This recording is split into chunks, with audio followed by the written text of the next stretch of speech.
Assalamualaikum warahmatullahi wabarakatuh. Perkenalkan, nama saya Muhammad Abdul Haki Ausani Aulia dengan nomor NPM 241000359.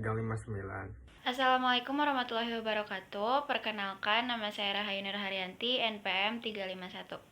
Di sini kami akan mempresentasikan materi tentang penerapan Pancasila sebagai panduan etis di era globalisasi dan digitalisasi. Nah, di era globalisasi ini, peran Pancasila sangat penting untuk tetap menjaga eksistensi kepribadian bangsa Indonesia. Karena dengan adanya globalisasi, batasan-batasan di antara negara seakan tak terlihat, sehingga berbagai kebudayaan asing dapat masuk dengan mudah ke masyarakat. Selanjutnya, Pancasila merupakan dasar sekaligus ideologi bangsa yang menegakkan prinsip-prinsip dalam kehidupan bernegara.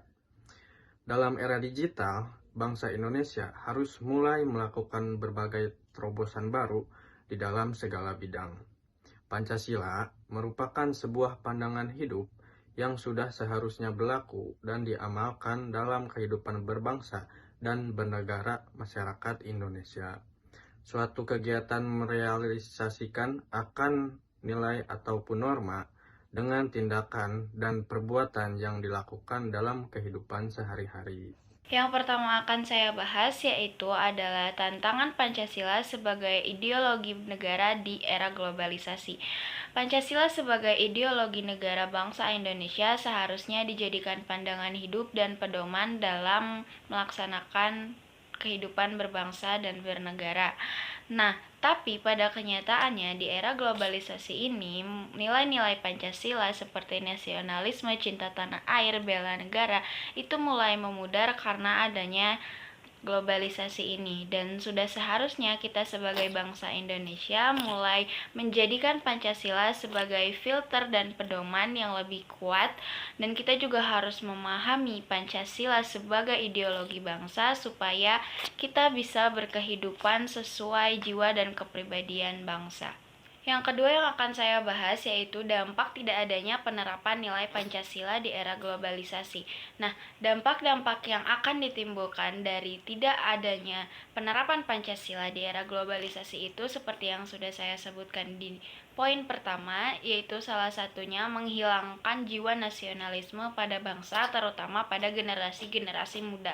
Lalu dampak lain yang dapat ditimbulkan dengan tidak adanya penerapan nilai Pancasila di era globalisasi yaitu pada kenyataannya nilai-nilai Pancasila ini malah disalahgunakan oleh para penguasa terutama di bidang politik untuk kekuasaannya atau keuntungan sendiri bagi para penguasa atau para orang yang berpolitik. Poin ketiga yang akan saya bahas yaitu dampak positif dari penerapan Pancasila di era globalisasi. Globalisasi jelas memberikan dampak yang negatif maupun positif pada kehidupan manusia di dunia.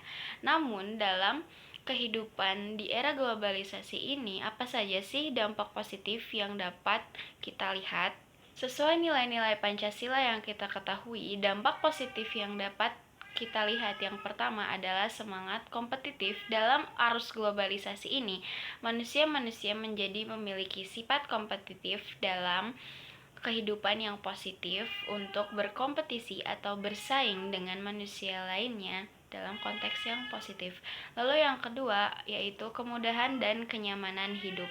Lalu yang ketiga adalah sikap toleransi dan solidaritas kemanusiaan yang memang harus dijunjung tinggi di bagian dunia manapun. Lalu yang keempat adalah kesadaran dan kebersamaan atau integrasi yang menjadi tercipta dari adanya penerapan Pancasila di era globalisasi untuk memecahkan atau memerangi masalah-masalah yang terjadi secara bersama-sama. Lalu yang selanjutnya yaitu menumbuhkan sikap terbuka terhadap perkembangan zaman, dan yang keenam yaitu globalisasi memberi tawaran baru berupa kesempatan. Nah, untuk selanjutnya, apa sih dampak negatifnya globalisasi bagi bangsa Indonesia? Yang pertama, ada pergeseran nilai yang baru, yaitu nilai teknologi, budaya, dan lainnya dari asing secara tidak otomatis dapat diintegrasikan ke dalam keadaan atau kondisi individu atau masyarakat yang menerimanya. Yang kedua, pertentangan nilai masuknya nilai-nilai baru dan asing yang berbeda atau bahkan bertentangan dengan nilai-nilai luhur dari pandangan hidup masyarakat. Yang ketiga, perubahan gaya hidup atau lifestyle. Yang keempat, berkurangnya kedaulatan negara. Pemerintah haruslah mengakui dan bekerja di suatu lingkungan di mana sebagian besar penyelesaian masalahnya perlu dirumuskan dengan memperhatikan dunia global. Sekian dari saya, untuk selanjutnya akan dijelaskan oleh rekan saya. Kesimpulan dari pembahasan kami kali ini yaitu Pancasila dapat memberikan dampak yang positif maupun dampak negatif, dan kita harus menjadikan Pancasila sebagai pedoman hidup dalam berbangsa dan bernegara agar kita dapat mendapatkan dampak positif lebih banyak daripada dampak negatif. Walaupun dampak negatif ini memang tidak bisa sepenuhnya kita hindari, namun kita bisa meminimalisirnya dengan meningkatkan kesadaran pentingnya penerapan Pancasila di era globalisasi ini.